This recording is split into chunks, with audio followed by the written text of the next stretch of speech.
El derecho como ciencia, una aproximación desde la epistemología sobre el carácter de cientificidad del derecho y su praxis. Un ensayo de Cristian Escobar Jiménez.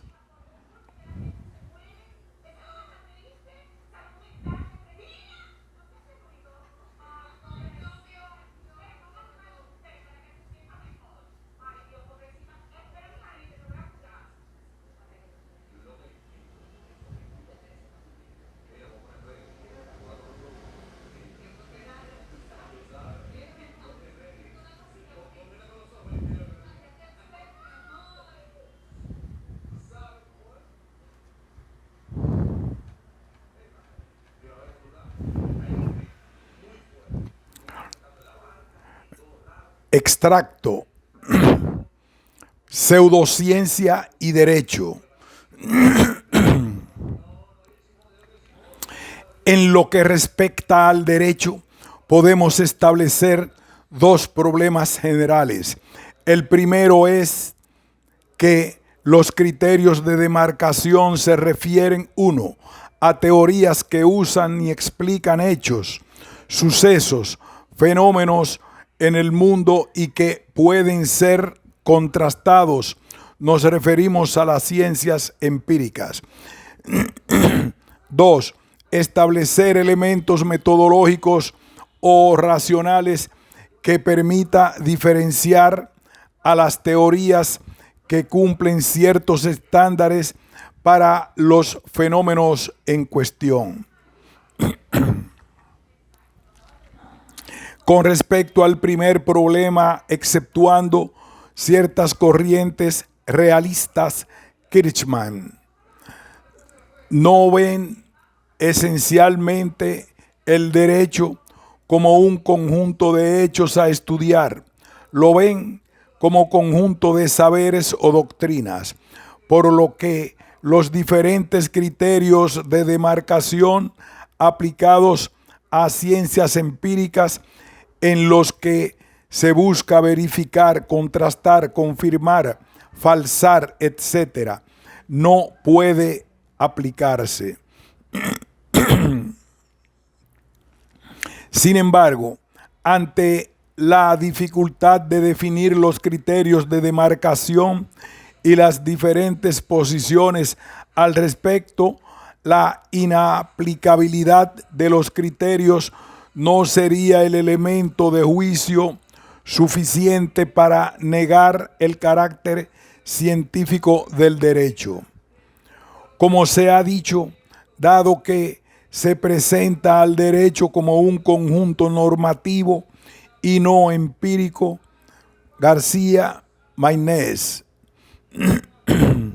Barbieri, Atienza, Weber, el primer punto de la demarcación es inaplicable, cuestión que no solo afecta a saberes que no son susceptibles de comprobación, sino a una multiplicidad de teorías científicas que todavía no han podido ser contrastadas en el sentido de Eddington, que puso como referente que, de acuerdo a los diferentes puntos de vista dados, no sería el estándar, sino un procedimiento excepcional. Al respecto, hay una cuestión importante y es la diferencia entre el carácter práctico y teórico del derecho. Entonces, el derecho como corpus juris es un conjunto de normas con finalidad práctica encaminada al ordenamiento social y su producción es el objeto final de toda la doctrina jurídica y el conjunto de conocimientos que conforman la jurisprudencia. Por ello, en este caso, para poder aplicar tal criterio deberíamos centrarnos en la dogmática jurídica o jurisprudencia como ciencia del derecho, dado que es la que aporta las teorías que fundamentan la elaboración de normas y la práctica de los profesionales. En cuanto al criterio de demarcación, solo basta decir que, a mi entender, la dogmática hace básicamente dos tipos de teorías, una de carácter deóntico, por lo que los elementos metafísicos implícitos quedarían fuera del criterio de demarcación, y la otra, como teoría sobre el propio derecho como práctica, cuyo carácter puede ser descriptivo o normativo, pero que difícilmente puede dar explicaciones de la misma manera que una teoría científica, por lo que, aunque sea una teoría en el sentido de sistematización de conocimiento, deviene en un discurso de segundo orden, en un estudio que se refiere a otras normas, y allí vuelvo a lo dicho por Woodward sobre el procedimiento expositivo de las diferentes normas de conocimiento. La dogmática jurídica es una forma de exposición racional y coherente, pero que no se atiene a nada fuera de las normas jurídicas y sus relaciones. Si definimos a la pseudociencia como ciencia falsa o engañosa, como un conjunto de teorías o proposiciones que se ciñen a lo expuesto por Hanson sobre el procedimiento pseudocientífico, ¿qué podríamos decir con respecto al derecho? Sí, como dice Bunge, la pseudociencia tiene una tendencia general a influir en la conducta humana. Hay una primera conexión entre el derecho y las pseudociencias, la normatividad. La posibilidad de incidir en la conducta de la pseudociencia está en su apelación al supuesto estatuto científico de sus proposiciones o predicciones, por lo que funcionan como argumentos de fuerzas basados en la autoridad científica y en última instancia tienen un carácter retórico de persuasión. El caso del derecho es diferente. Su normatividad no necesariamente apela a la cientificidad, aunque hay teorías que sostienen la cientificidad del derecho y por ello buscan tener cierta autoridad desde este presupuesto. Este carácter pseudocientífico del derecho incluso le es accesorio, pues el derecho incide en las conductas humanas bajo un marco normativo legitimado por la autoridad política que legisla. En este sentido, hay apenas una relación accidental. Ahora bien, en el caso de la dogmática jurídica y de otras formas doctrinales, la pretensión de cientificidad es muy importante y vincula a la práctica jurídica con una serie de teorías que demostrarían la estructura científica de tales saberes. Sin embargo, creo que se debe destacar que hay una distancia con una pseudociencia en un sentido simple. La pseudociencia recurre a teorías exitosas de las propias ciencias empíricas, ya sea con formulaciones espurias incompletas o tergiversadas para dar mayor legitimidad a su teoría. En el caso de las disciplinas doctrinarias del derecho, al no ser empíricas, no tienen el mismo soporte. Si se supone la posibilidad de un criterio de demarcación basado en la racionalidad científica y la unidad de la ciencia, ni el derecho ni las pseudociencias cumplirían con los requisitos mínimos, pero esto no implica una igualdad entre estas. La diferencia más resaltable entre el derecho y las pseudociencias es que las segundas asumen tener también cierto carácter empírico que en la racionalidad jurídica no tiene ninguna pertinencia. Esto conlleva a que el derecho, a pesar de la proximidad lógica en un incumplimiento con los criterios de demarcación, no sea una pseudociencia, pues su racionalidad es diferente de la función persuasiva de la bad science o desviación de la ciencia. Todas las pseudociencias enumeradas pretenden ser fácticas y difieren del carácter normativo del derecho. Por eso, aunque ninguna cumple los criterios de demarcación, sus racionalidades no están conectadas. Como se había señalado al inicio de este apartado, una pseudociencia no solo es la bad science, sino que tiene una intención de engaño. El derecho no puede ser una bad science porque se acepta que no trata de hechos y su normatividad no puede ser espuria, pues sus postulados, siguiendo a los emotivistas, no pueden ser susceptibles de ningún tipo de aplicación empírica, pues están en el campo ético o, como en el caso de los expresivistas, son cursos de acción adecuados a una normativa más amplia y que no necesitan relacionarse con hechos para tener significado.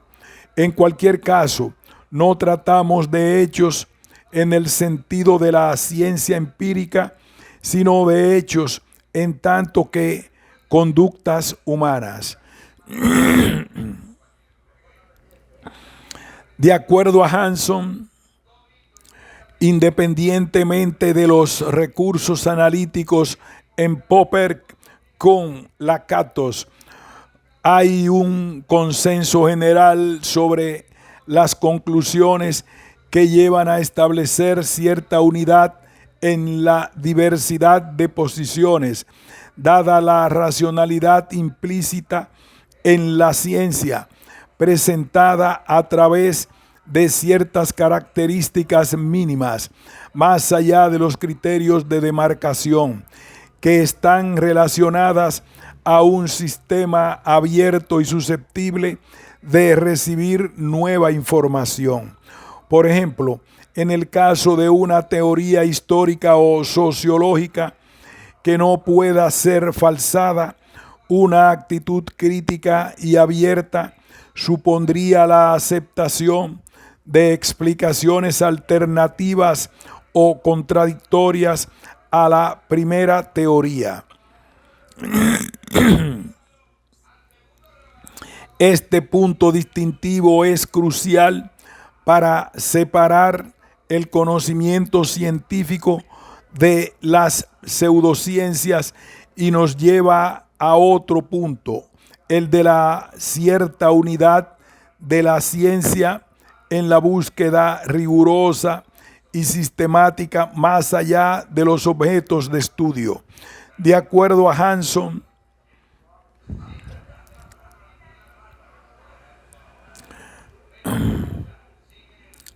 De acuerdo a Hanson, the conflict between science and pseudoscience is best understood with this extended sense of science. Es decir, fuera de la separación de los objetos específicos de las ciencias especiales, incluso en ciencias que no tienen posibilidad de usar métodos empíricos para someter a prueba sus teorías, como el caso de las interpretaciones contrafácticas de la historia o la sociología, que acogen siempre teorías o explicaciones alternativas, aceptando al menos la apertura.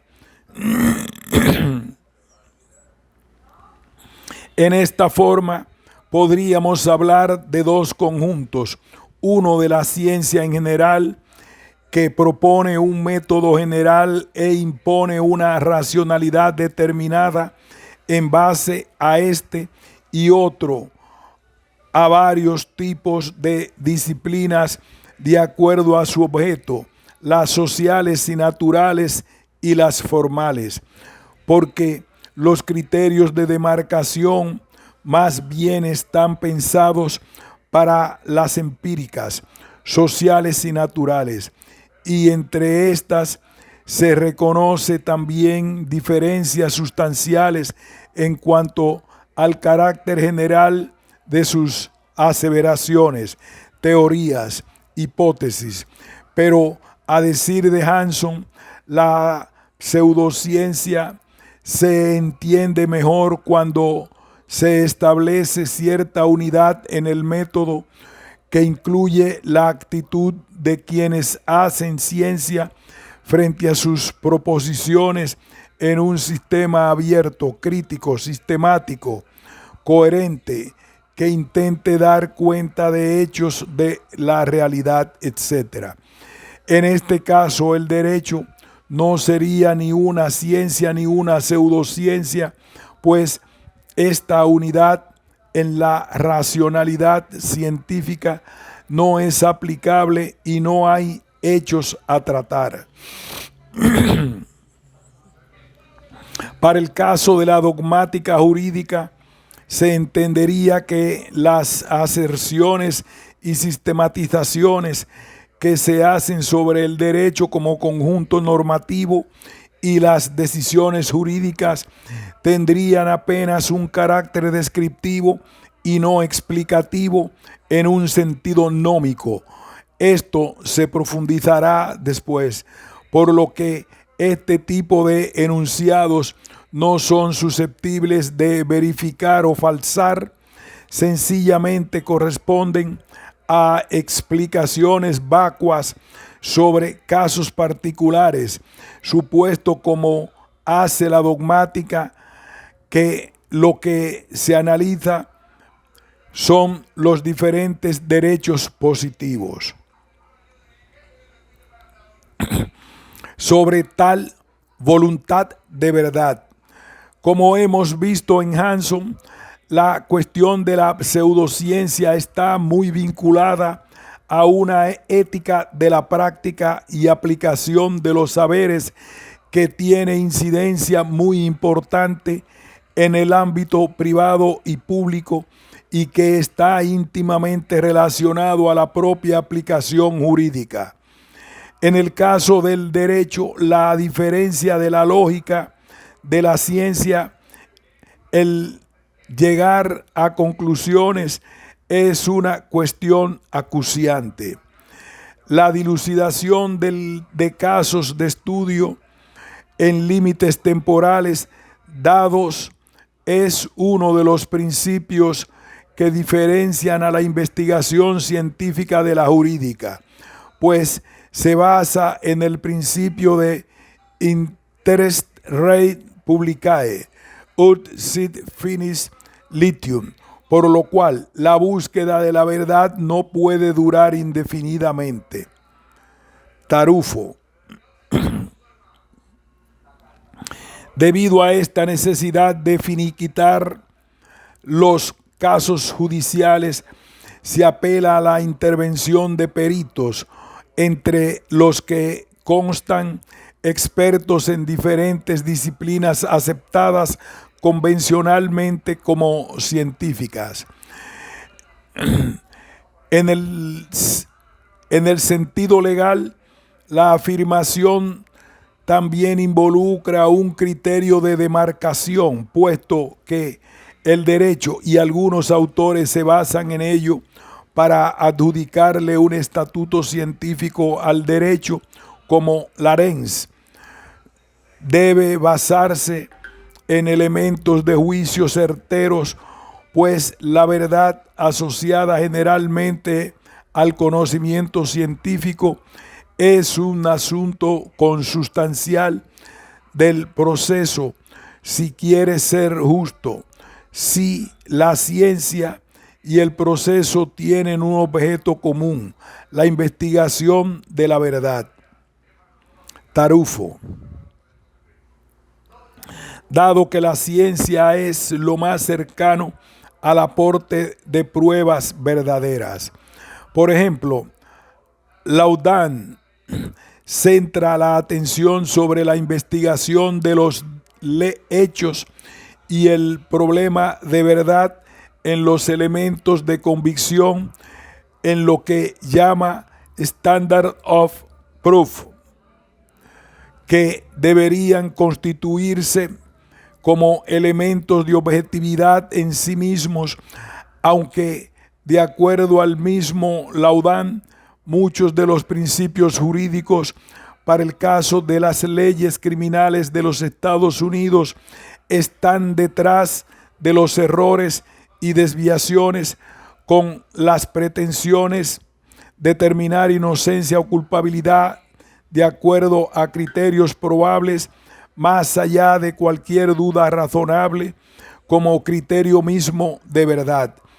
El mismo sentido de razonable doubt es demasiado ambiguo, así como los problemas epistemológicos de la concepción de verdad como fundamento de principios de lo que se busca en el juzgado.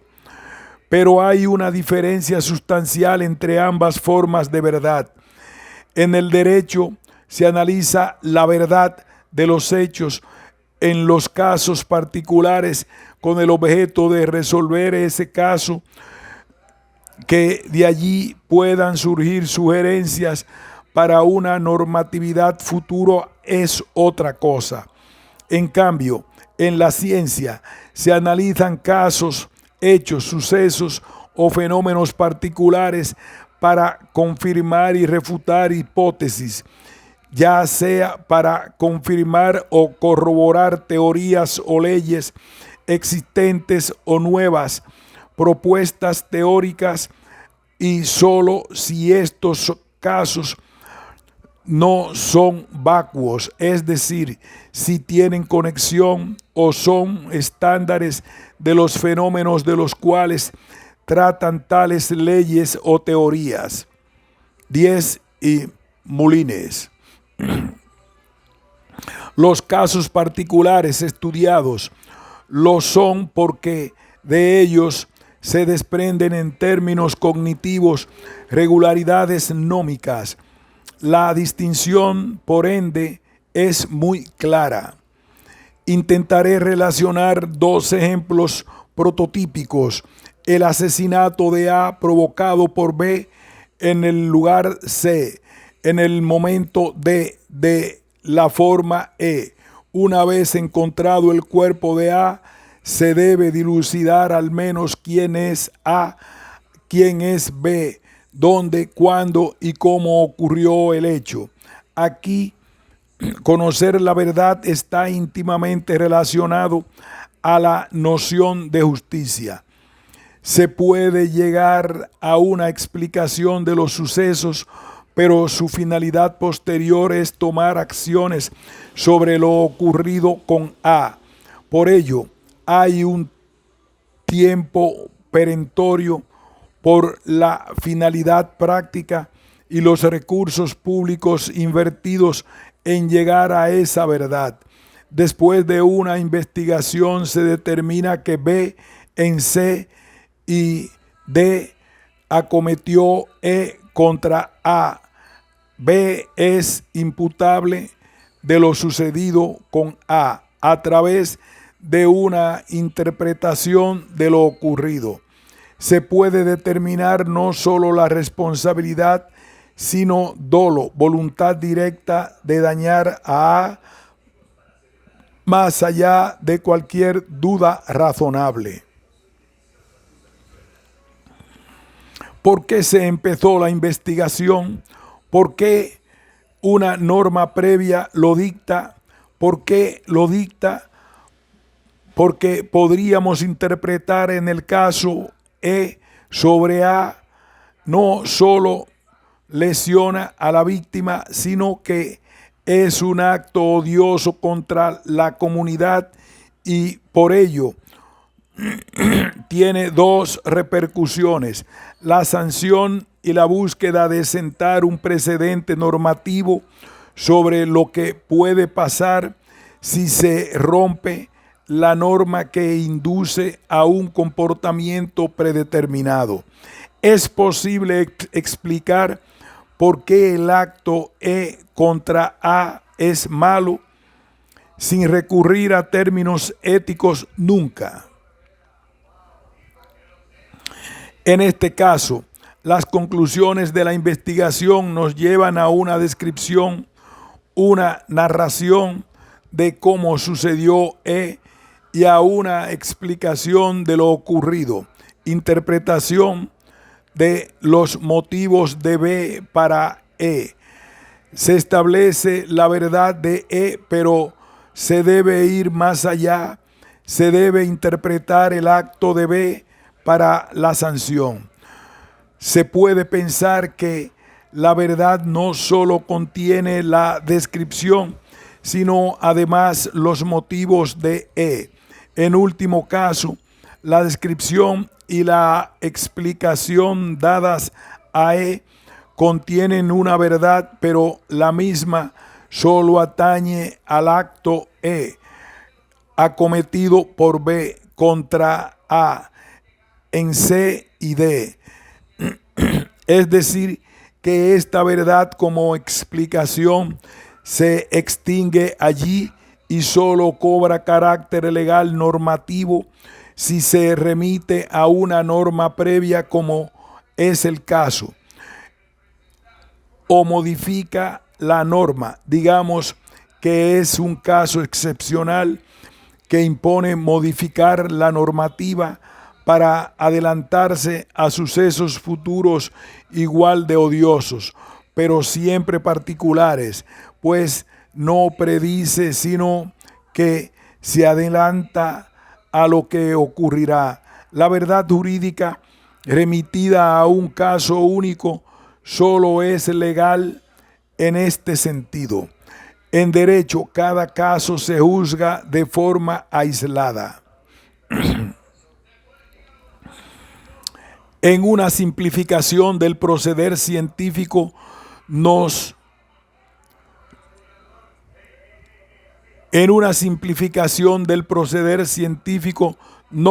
sin caer en cierto empirismo, podríamos poner un ejemplo. Se explica el evento A ocurrido en el lugar B en el momento C. Se asume que A puede tener conexiones con otros elementos similares posibles. Por ello, B y C se piensan como circunstancias en las cuales hay regularidades detrás. Por ejemplo, la caída del cuerpo A en B y C es similar a la caída del cuerpo A1, A2, AN en circunstancias similares de B y C. El caso prototípico A se repite. Digamos que establecemos un principio de predicción en el que, dados B y C, A ocurrirá.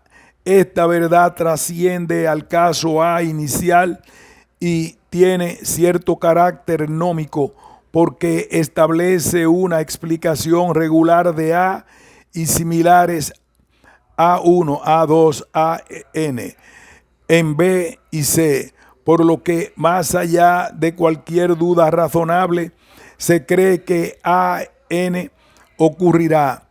Si ocurre, se piensa que la ley derivada funciona de manera descriptiva. En B y C ocurrirá y se explica por qué lo mismo ocurre en A su N.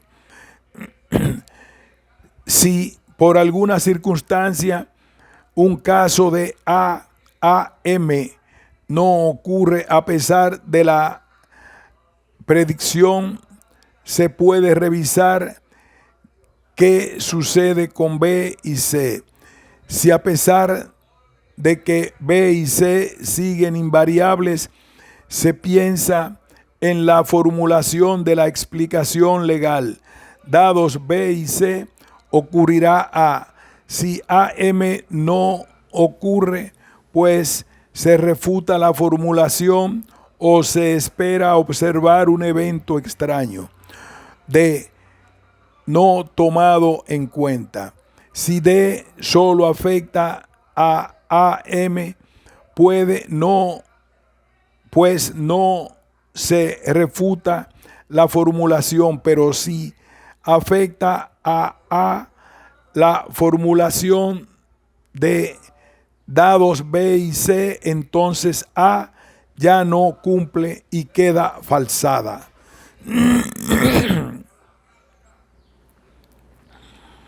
En el derecho y la ciencia, la cuestión de verdad es fundamental, pero no en el mismo sentido. Un caso inverso, el derecho pensando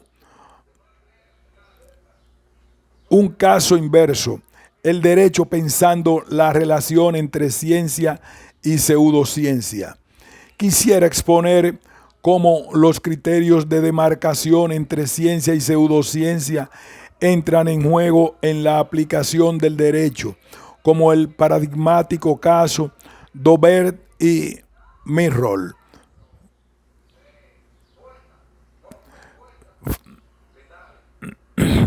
Un caso inverso, el derecho pensando la relación entre ciencia y pseudociencia. Quisiera exponer cómo los criterios de demarcación entre ciencia y pseudociencia entran en juego en la aplicación del derecho con el paradigmático caso Daubert versus Merrill-Dow Pharmaceuticals y la relación que existe con el uso de conocimiento de peritos en un ámbito determinado de trabajo. El caso Daubert es un punto de inflexión sobre las decisiones jurídicas con respecto a la ciencia. Irónicamente, es el ámbito judicial a través de este y otros casos similares en los que se debe trabajar y dilucidar ciertos elementos prácticos derivados de los criterios de demarcación para poder tomar decisiones entre ciencia y pseudociencia, supuesto el carácter público que cobran las decisiones de los científicos, así como a la necesidad de tener elementos para analizar la verdad en la que la ciencia puede jugar un rol primordial. En este caso,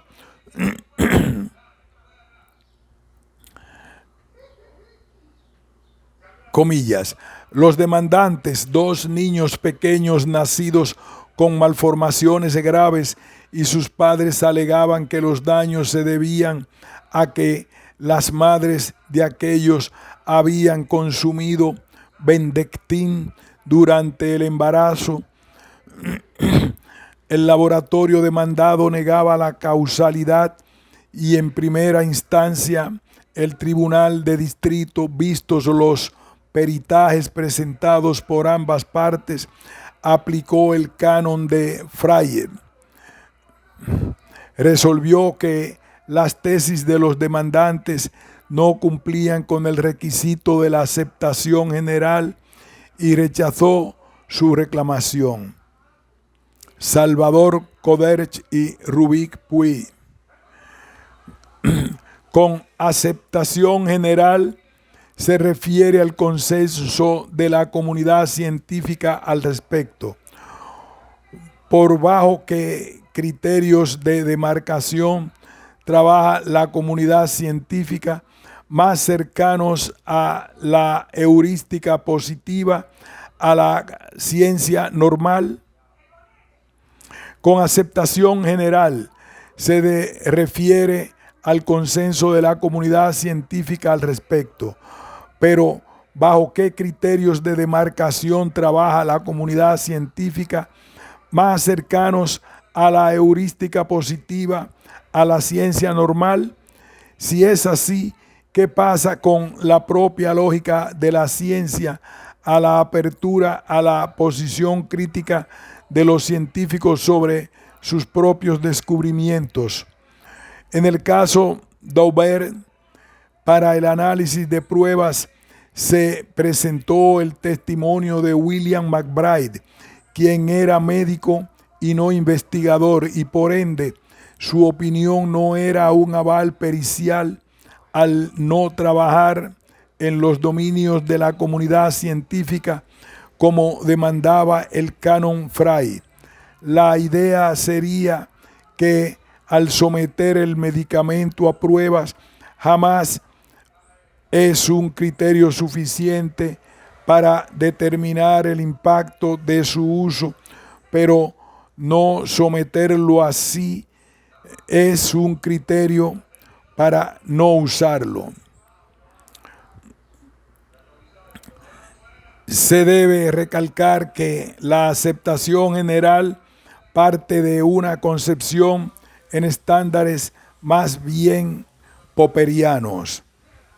De acuerdo a Susan Hack, el caso Daubert y Merrell Dow Pharmaceuticals pone en juego una discusión sobre los criterios de demarcación entre la tradición popperiana y aquella más cercana al positivismo lógico, Carnap o Hempel. El falsacionismo entra en disputa directa con el verificacionismo o contra la refutación por instancia de Hempel al introducir un criterio de corroboración.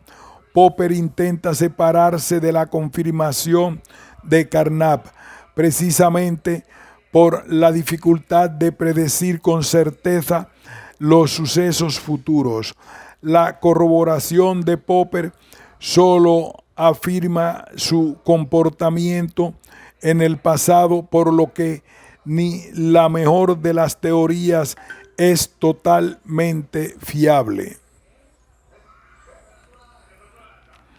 El problema de la fiabilidad exigida por la justicia bajo el estándar Frey imponía una visión más bien confirmacionista, más que la corroboración, y de acuerdo a Hack, niega la propia posición de la filosofía de la ciencia popperiana sobre la apertura. Fue el juez Harry Blackmun el que modificó la posición de la aceptación general que se sostenía con el canon Frey, Salvador Rubik y Puig, pues este juez agrega los elementos basados en el historicismo de Kuhn, por el cual la aceptación general va en contra de la propia dinámica de la ciencia, la apertura y su tendencia a la producción de información crítica contra la normal science. Y por otro lado, está la introducción del criterio de falsabilidad de Popper, que se ha erigido como un eje central para las ciencias empíricas. Así, el juez Blackmun sienta nueva jurisprudencia y establece 4 criterios de demarcación a usarse en futuros casos. Tartufo, Salvador Coderch y Rubik Puig. Que la información usada, el producto, la teoría, etc., haya sido revisada por pares, por lo general en publicaciones con este tipo de revisión. Que haya criterios de control y falsabilidad. Admitir hipótesis arriesgadas siempre que puedan contrastarse empíricamente y por tanto rechazar aquellas no falsables. Determinación de porcentaje de error relativo. Que la prueba sea científicamente relevante para el caso. El problema de la delimitación de la ciencia al considerarse un sistema de racionalidad abierta e intersubjetiva la coloca en una discusión pública sobre su carácter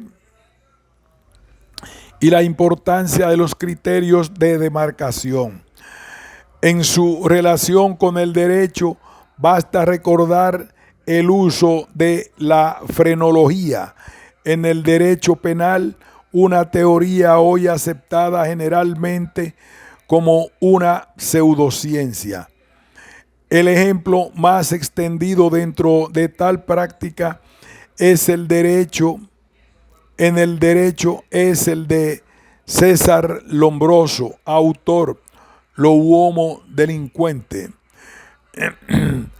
en el que hay una confluencia de frenología y darwinismo social, estudios climatológicos, la visión orgánica y lineal de la filosofía de la historia de los siglos XVII y XVIII, etc.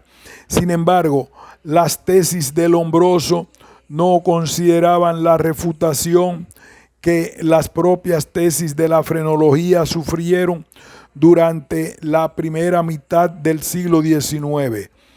Su libro es una larguísima secuencia de determinismos climáticos, alimenticios, fisiológicos. La determinación de los elementos de análisis para las sanciones jurídicas es importantísima por un elemental afán de justicia. De esta manera, la distinción entre ciencia y pseudociencia es vital, pero de la misma manera, tal como habríamos remitido el caso de la cocha en Ecuador, en este trabajo, el derecho ordinario sistemático, al presentarse como científico, también legitima acciones determinadas, aunque no se trate de una pseudociencia. Aquí hacemos una pausa, continuaremos con el título siguiente: características fundamentales de la ciencia.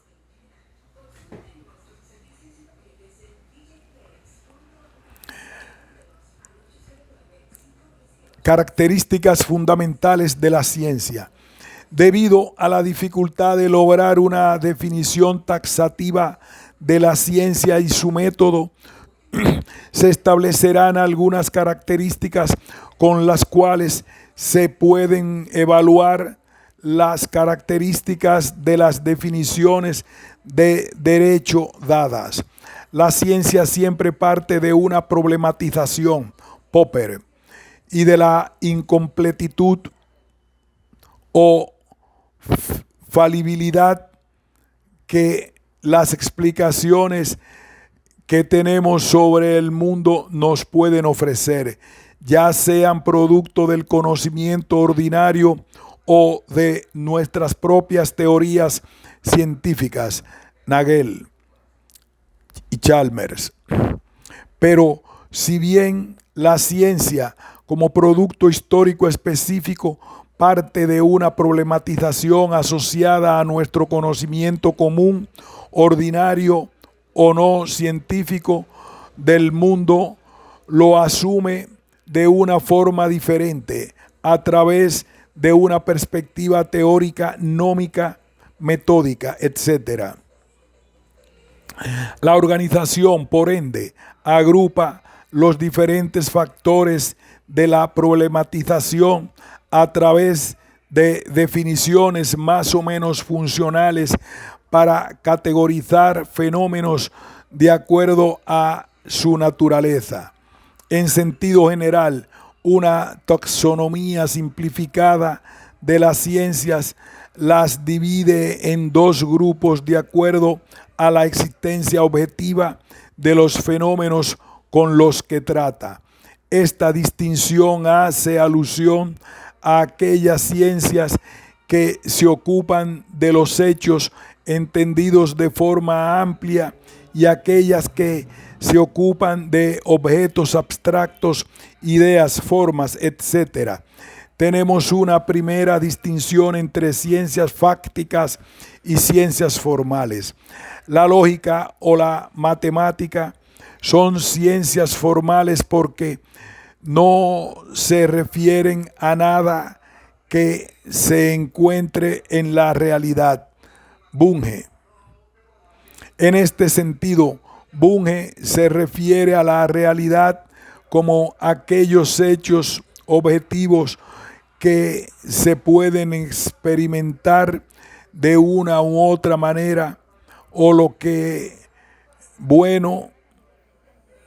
llamaría fenómenos del mundo en torno, que sobrepasan o preceden a nuestra representación del mundo.